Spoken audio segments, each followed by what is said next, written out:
Well, hello, y'all. Welcome to Becoming One Flesh. Yes, welcome. Thank you all for joining us.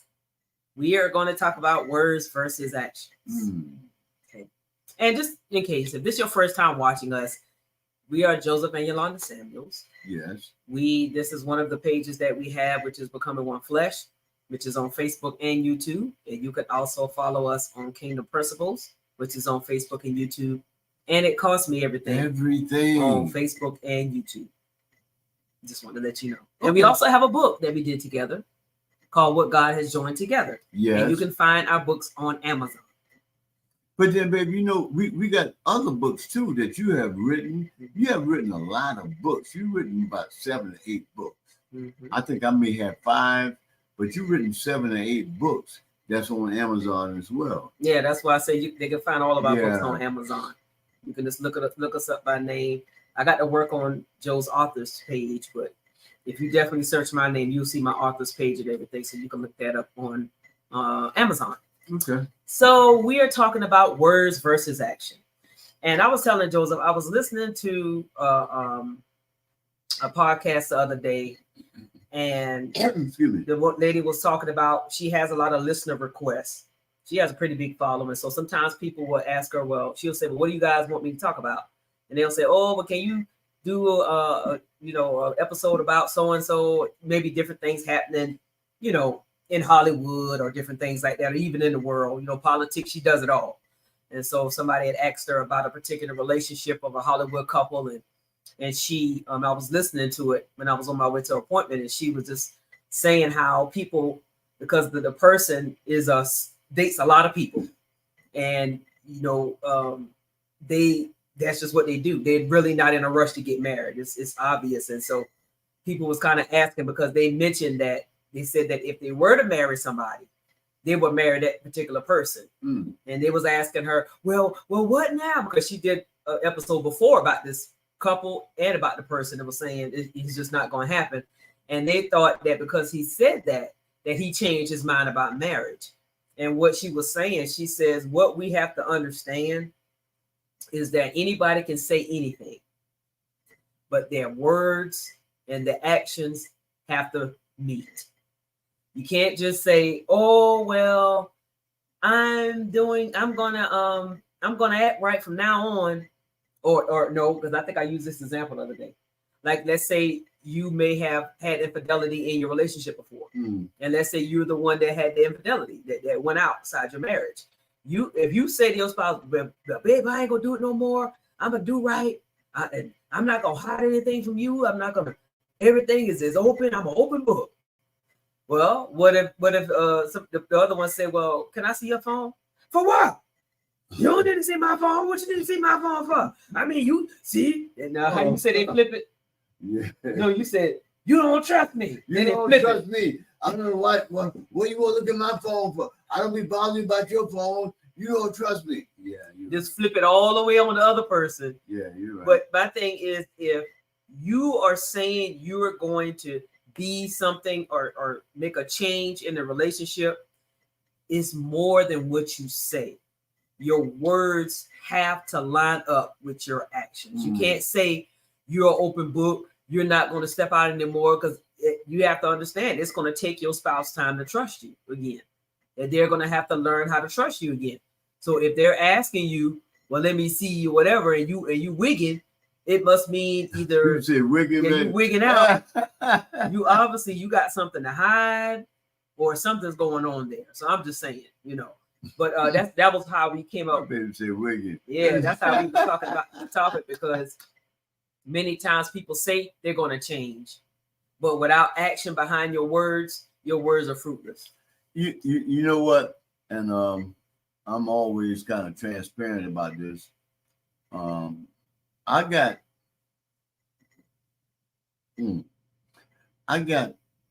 addicted to some pain pills. Oxycontin. It wasn't I was trying to have a phone, but I was still lying to my wife. And during the process, I had to come clean. I mean, I'm just being real. And in the process of that, some other things happened. Wow, man. Some other things happened, and I just had to come clean with her,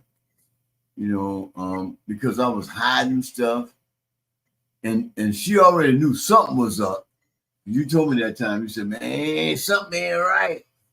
But I had a surgery, and the doctors gave me some drugs, and I got kind of addicted to it, and was doing some crazy stuff. I mean, that's just being real about it, you know. And did some stuff I didn't have to do, I shouldn't have done. Matter of fact, I depleted a lot of money that we had through my addiction.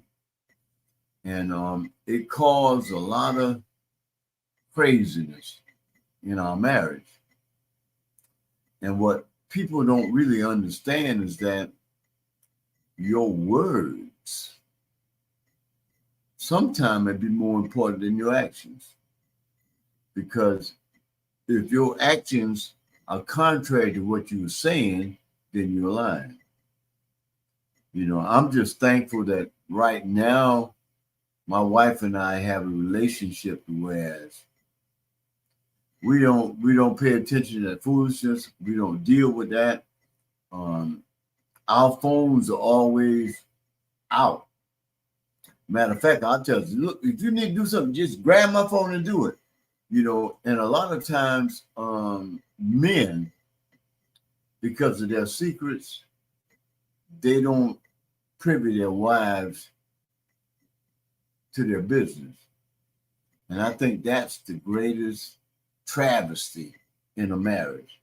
Because if your words and your actions don't line up, then I don't care how you play it, you're still lying. You know what I mean? I mean, even with my wife, her phone is so available to me. I mean, it's like, it ain't no thing. So we have to come to a place of understanding as married individuals that we can't have no more secrets. You know what I mean? And I'm just thankful that the heart that God gave her, because she forgave me for my secret. Because now I'm like, and I wanted to say that from the standpoint of that, we have to understand that our words and our actions mean something. So if your actions don't line up with your words, again, you're lying. Yeah, that's pretty much what it is. Because as we said, though, what happened with him happened, I had to get to that place to where I trusted him again. Mm-hmm. And it was nothing he could do to make me trust him. I had to get to that place to where I trusted what he said, that he was telling me the truth and all kind of different things like that. And it wasn't just change in him saying he was going to change.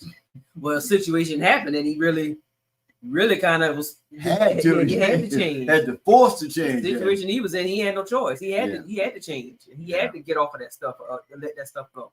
So, God knows what it's going to take for change to come.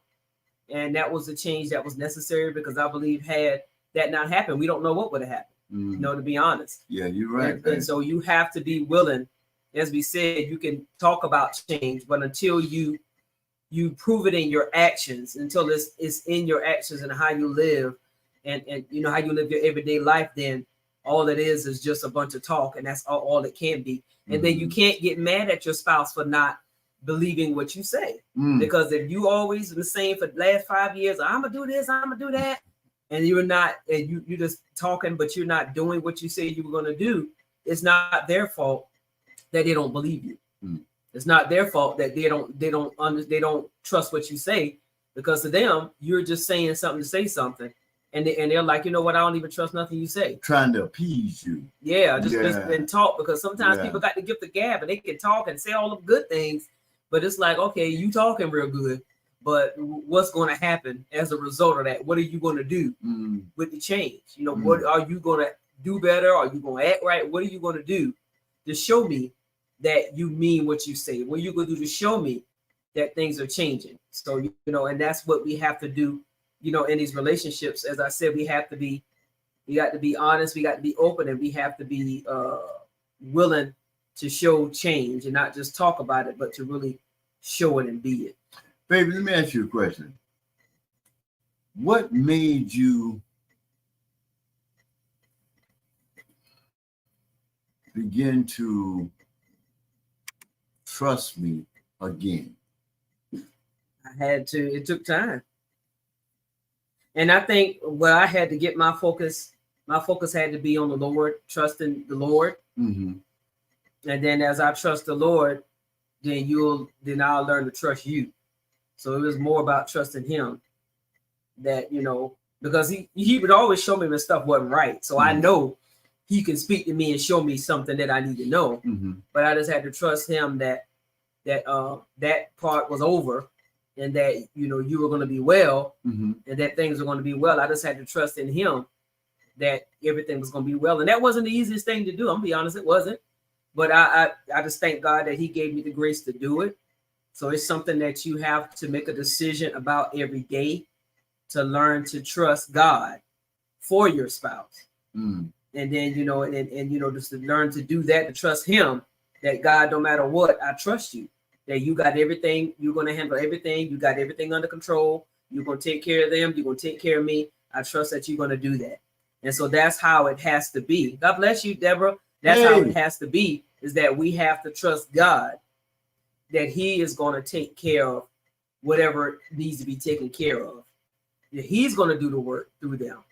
And constant prayer. I was praying for you and everything like that or whatnot. And so I was just glad. I think I was just glad to know what was going on, because I knew something was going on, and I saw things and everything. And every time I say something, Joe was like, no, everything all right. I said, Lord, this man in them lies. I said, you're lying, Jesus.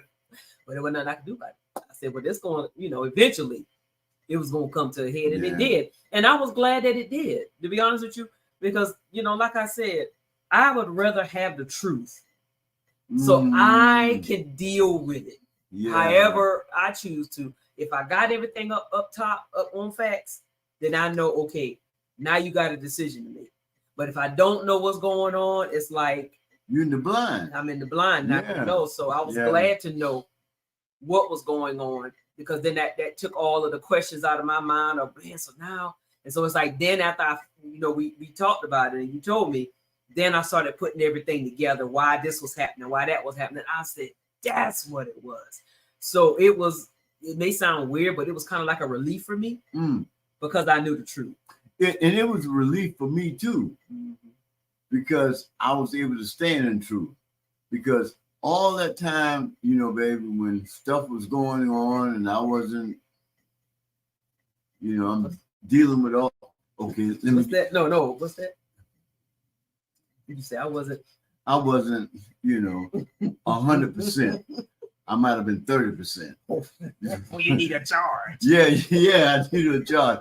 But it was a relief for me too, because I can just be open with my wife, because I love you. And I said, well, man, I can't hide this from her no more. I can't do with this no more. And even that process, all that stuff we had to go through for about 5 or 6 months, it was crazy. But it was what the Father had to be done, to whereas we can be who we are right now. Because other than that, baby, who knows what would have happened? You know what I'm saying? And I say that from a pure heart, because brothers, man, you got to be real with your wife now. I mean, you got to be real with, because they got your back if ain't nobody else got your back. And a lot of times, and I'll say this, so baby, don't get mad at me. A lot of times, I'm just saying, I hug her, I hold on to her, I squeeze her, I kiss her, I tell her 247,000 times every day that I love her, because I know the love that she has for me comes from the Father. And a lot of times we don't fully understand who they are, and I appreciate you. And I'll say this here, so a million people. I appreciate my wife because when I didn't appreciate myself, you did. When I couldn't hold on to myself, you did. When I couldn't do the things that I needed to do for myself, you did. Because if I couldn't do it for myself, I couldn't do it for you. But you did. And I love you for that. So a lot of times we say things, but our actions are contrary to the words that we speak. One thing I'm going to say about this woman here, her words and her actions are true. If she ain't down with it, I ain't down. Yet at the same given time, she holds on to me and keeps me. And I love you for that. I just had to say that.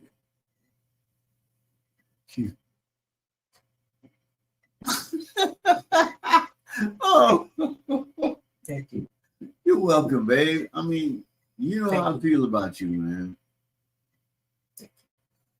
Keep on talking, because So please be honest. Work on what you say, because love, like we said, love is an action word. mm-hmm. And you can say you love somebody all day. Love is shown in how you treat them. Period. Yeah. Love is shown in how much you respect them. Love is shown in all of the things that we do every day. That's how we show our love for our spouses. That talk is cheap. But what are you doing? What kind of action are you displaying to show that you really love and care about, about your spouse? And that's what really it boils down to, is about walking in truth and walking in integrity, because that's an integral thing too. Yeah. You have to be integral about who you are and what you say you're going to do and who you say you are. You have to, it has to be something that's the truth, because if it's not, then, you playing games or whatever, and looking and not looking, you're not being the part. And that's why we have to be sure to walk in truth every day. And who we are, we have to walk in that truth of who we are. Every marriage is a work in progress. Nobody's marriage is flawless. Our marriage is not flawless. Yeah. But we make it work.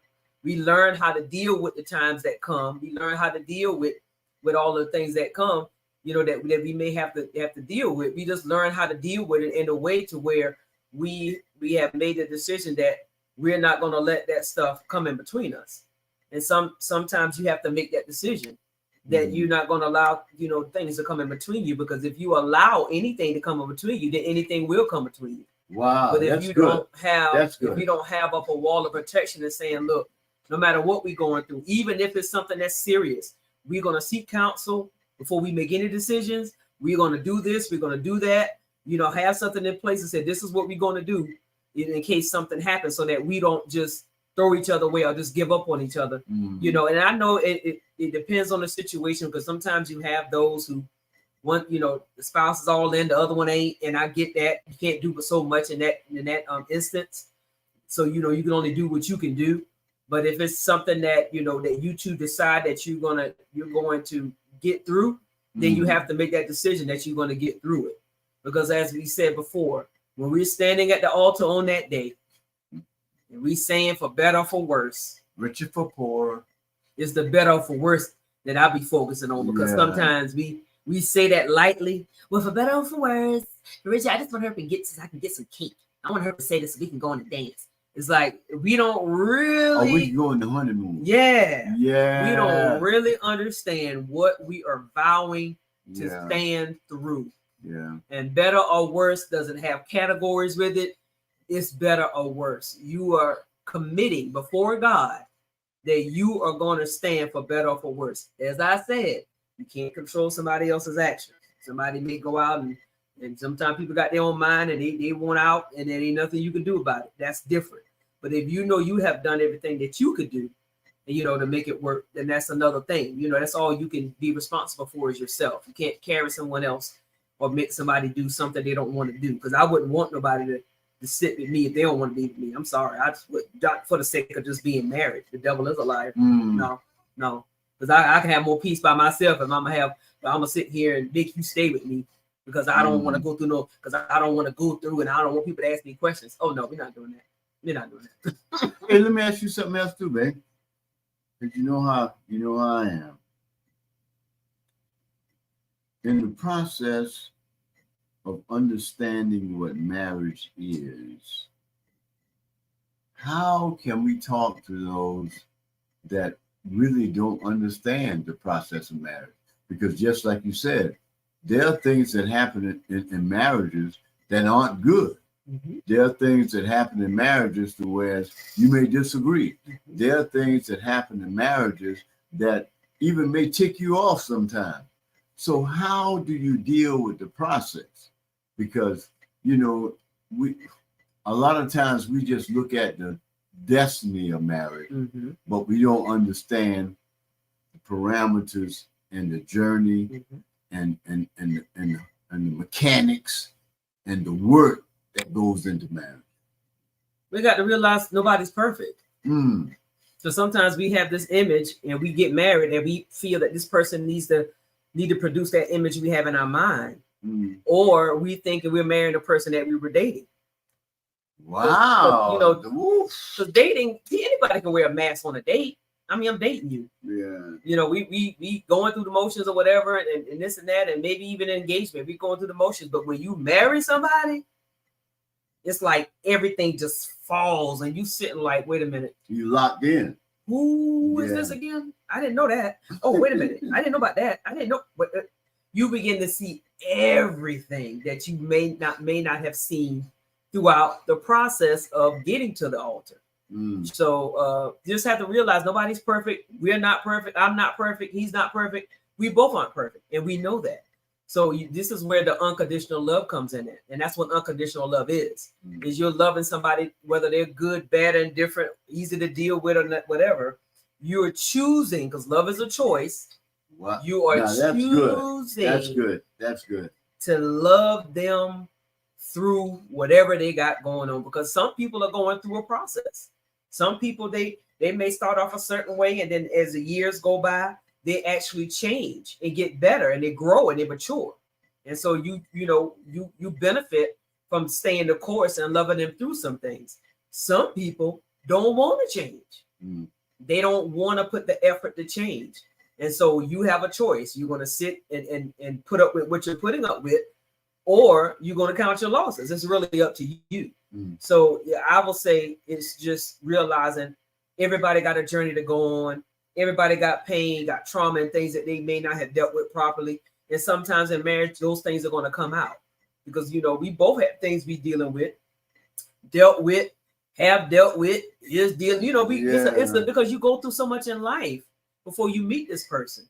So you can't expect this person to come to you, or they already got it together. It's like, no, because certain things may happen throughout your journey and it may trigger something. And then you're seeing something in that person you didn't even know was there. So it's like it happens in layers and everything. And you just have to be open to loving them unconditionally, as I said, and being in it for the long haul. Not you even if somebody wants to change and they're trying to change, you will see them making some kind of effort, and they should be applauded for that effort. Mm. You should applaud them and say, you know what, babe, I can see some changes in you. Yeah. They need to know that they're making progress, because we can't expect them to do a whole turnaround overnight. But as we see them changing, we can help further the progress by giving them words of affirmation, telling them they're doing a great job, that you appreciate them, being more open, or being this or that, just really motivating them along the way with little things. Because sometimes we don't think men need to hear things from us, but they do. Yes, we do. And they're not going to always sit here and tell you, well, babe, it'd be nice sometimes if you tell me that you're proud of me, or tell me that you appreciate what I do. A lot of guys not going to sit there and just tell us that. So that's why I said we have to be we have to learn to be open to each other's needs, know what each other's love languages are. Yeah, you know mine. And Joseph's is a physical touch. More than y'all know. Yeah. Physical touch. I want to touch my baby. I want to touch her, feel her. I mean, all day. And then sometimes she'd be like, oh. But that's his love language. And I know I need to touch him back throughout the day. Yeah. Because that's what he likes. That's who he is. Yeah. And so if you know that's what their love language is. And that's why we have to know these things before we marry somebody. We need to know those things about them. What do you like? Do you like gifts? Do you like words of affirmation? Do you like quality time? Mine is quality time. I just want some time with you. Yeah, you're right. I just want you to be around me, and I'm good. You ain't got to be on me or none of that. I just want you around me, and then I'm good. But we both have different needs, but yet we have to be willing to meet each other's needs. So it's really knowing them, knowing that what it is to know about them, and being willing to give them what they need. Yes, that's it, Deborah. Hey, yes. I wasn't gonna say this here, but what you just now said. I had a situation that happened to me this morning on the way home. And I called my wife and I said, baby, this is the situation. You know what? She didn't look at me no differently. She didn't act no different. She catered to my situation. And you don't know how much that means to me. I said, well, baby, I'm sorry, so and so and so. She was like, man, don't apologize. Not to things me. Happen. Yeah, things happen. Because it happened to me some years ago. Yeah. And he took such good care of me. So it's like, who am I to sit here and make you feel bad about something that was happening? And that's why we as men have to understand our vulnerabilities and understand that macho stuff, it might be cool to other dudes. Yeah, come on. Come on. You know what I mean? It might be cool to other dudes, but the bottom line is that with your wife, thank you. You just got to be transparent and real, And when she loves you like she loves you, no hold bars, And I think that a lot of times that we speak words as men to make us look a certain way, but our actions don't depict the things that we speak out of our mouths. That's why I told you earlier, that's why I'm so thankful for you, because I can say what I need to say, even if she don't agree with me, even if she don't like, it doesn't change our actions towards each other. And that's love. You're right, Sister Deborah. That's love. That's love. We can be individuals and we can talk to each other, because every day, I think in the mornings around 5:30, 6 o'clock, we sit down and talk to each other. Even if we don't got nothing to say, we just sit there and look at each other. Seriously, we sit at the table every morning, just look at each other, or I tell him I'm still trying to wake up. Or he'll say he's still trying to wake up, and we'll just sit there about 30 minutes or so, and until it's time for him to go to work, I'll walk him to the door. Every day he has to go to work. And pat me. Give him a pat. On my butt. And pat him on his way out the door. And I'll always tell you what, baby, just be safe. Yeah, be safe, because I go walking when he leaves. Yeah. Tell me to be safe. That's what we do every day. Yeah. And what we're saying is you have to, put forth the effort. Yeah. And that's what love does. Like she said, that's what love does. Love believes the best, it hopes the best, and endures all things. That's what 1 Corinthians 13 says, what love's supposed to do, because that's the kind of love the Father displays to us. Yes. Where will we be if whenever we be done wrong, that God would just like, you know what, I'm done with you. You get on my nerves. I'm done. Preach that, sis. Where would we be had he done that? Yeah. So Paul was letting us know this is the kind of love we're supposed to have, not just in marriage, but in our lives, period. This is the kind of love we're supposed to display. Yeah. And it also encompasses the fruit of the Spirit. So this applies as more than anything in a marriage. If you want to know where you stand spiritually, get married. Is that a lie? No, that ain't no lie. Ain't that true? That is true. Hallelujah. Listen, that's the truth. That rubber gonna meet the road, and all kind of stuff gonna happen. And you sit here like,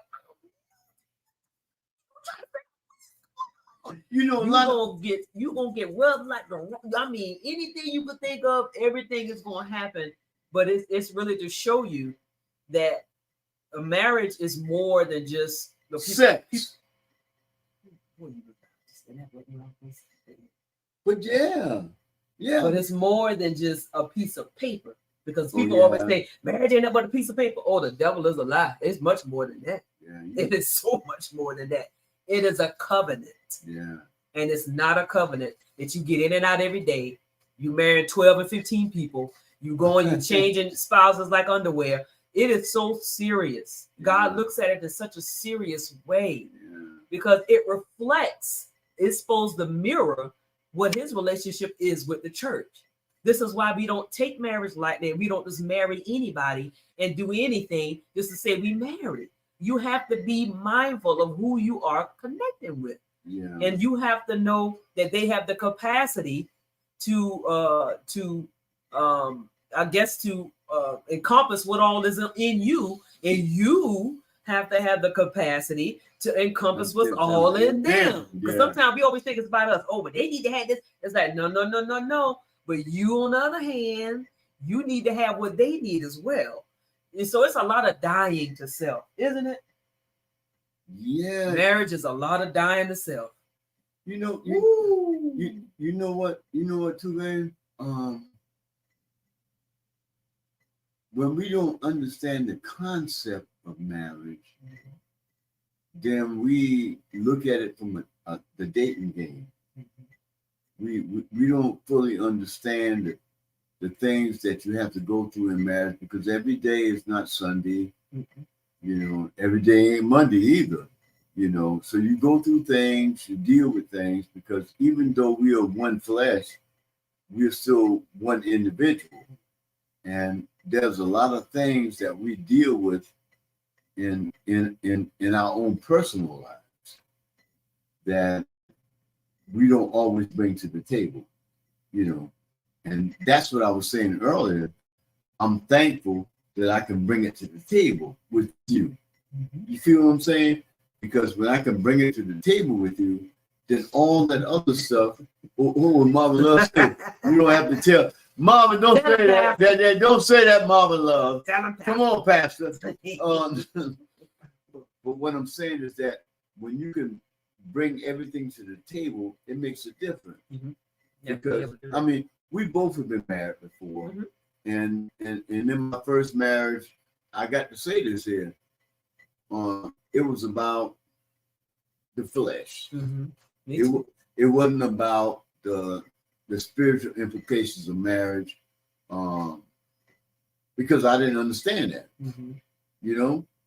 And I'm thankful that the marriage that we have now is more spiritual than it is physical. Yeah, you see what I'm saying? Yeah. Even though we physical, but what I'm saying is that it's more spiritual than physical.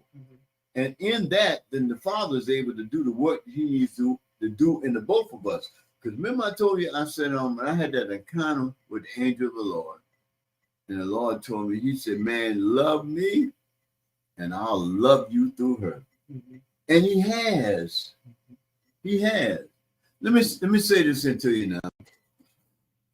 And y'all, I ain't trying to get personal, but this is the deal. My wife caters to me in every way. I mean, caters to me. And I'm not used to that. No, he ain't. Yo, y'all see us in here fight. I be fussing, fighting. Me going. Yeah. I'm like, Joe, let me do something. Because he's used to, he's a what people say, like a pleaser. He's not a people pleaser in a negative way, but he's used to doing all the time. He's used to shelling out, giving. So sometimes it's challenging for him to receive. Yeah. I mean, I get upset. My wife wash dishes. I wash all the clothes. I fold all the clothes. I try to wash all the dishes. I try to make sure that the house is clean and do all that stuff. Not because she can't, but because I desire for her to have her peace and not have to go through them changes. Because, like you said, I'm just used to doing. And again, words versus actions. A lot of times men say a lot of things, but they don't do a lot of things. And I always felt that you deserve those things. Mhm. That's why I told you, I said, baby, just chill. You ain't even got to work. I got you. Because she deserves that. You know, even though sometimes she want to do this and that, and I'll be like, man, babe, what you doing? I mean, why are you doing that? And then I have to tell him, listen, I'm gonna wash these dishes today. Yeah. And that's just all it's gonna be. The dishes gonna get washed. And that's just what it's gonna be. Yeah. Hey, you're right, Marvin. Oneness. Because that's where we live. And that's what marriages need to be. Oneness. Yeah. Oneness. Just oneness. You know. Whereas we understand who we are, we live in the place that we are. And sometimes she'll run me downstairs and say, you ain't got nothing to do. And I'll go down there and I'll look at a game or do something else. But it doesn't mean that we're separated. I'm beginning to learn that more and more and more. Because sometimes I can be a little clingy. And the truth comes out there. Yes, Lord. You gonna take up the collection? No. Yes, Lord. He admitted it. Sometimes I can be, babe, because I'm telling you, when I went through that situation in my life, you were all I had. And I hold on to you. Maybe sometime I may hold on to you more than I need to, but I hold on to you because you were all I had. You were all I had. And I appreciate you for that. So please try to understand that sometime. Okay, y'all. We ain't here or we're gonna talk about this. I don't know why he's going through that. But yeah. So we just hope you got anything else? So we hope you all are enjoying what we talked about. Our talk sometimes can be kind of random and we may go around the mulberry bush. But you talking about me? No. I'm talking about both of us. Oh, okay. I said because sometimes we be all over the place. Yeah. But we come back to the main topic. So we just hope that this bless you guys and just remember, as we said, learn to love each other through because some love takes that. Sometimes love is patient, you know, and that not sometimes, but that was the word said. It's patient, it's kind, you know, it's long suffering. It's a lot of good things, but it can benefit those if we give them the true and genuine love that the same Father gives us. It will benefit them in the long run, just like His love benefits us. Our love will benefit other people, and their love can benefit us as well. Wow. So it's just a journey where you have to learn to navigate through it day by day. You take it day by day. You have the kind of marriage that God wants you to have and that you too desire to have. It doesn't have to be like everybody else's. You don't try to mimic other people's marriages because you don't know what they both have been through. Hello, brother. Hey, family. Good to see you. Good to see you. So yeah, you know, you don't try to be like everybody else. You got to have the kind of relationship that's going to work for you and your husband and the kind that's tailor-made for y'all to have. And that's just what it is. Yeah. And so we just hope you all were blessed. We love you all so much. Thank y'all for coming on. We hope that you share this, like and subscribe to our YouTube channel as well on all of our platforms. And be sure to check us out the next time that we come on. He will be on not this Monday. I shouldn't have said this a little too early. 21st, I think. 21st. Yeah, 21st. One is on a Monday. He's going to do Men of Truth. And he's going to have some other men coming on. They're going to talk about fatherhood. So I think that's going to be really good. And then I'll do my wife at Wednesday, the last Wednesday of this month. And I'm going to have a guest on as well. So y'all be sure to join us on what we do. If you can't, it's okay. The replay is always there. Or just share the video. And we definitely want your comments. If you look at the video, if you have something to share or question you want to ask, please let us know because that's what we're here for. Mm-hmm. We have a topic you want to talk about, you can inbox us and we will definitely talk about those topics. So we love you all and we pray that God blesses you and we will see y'all next time.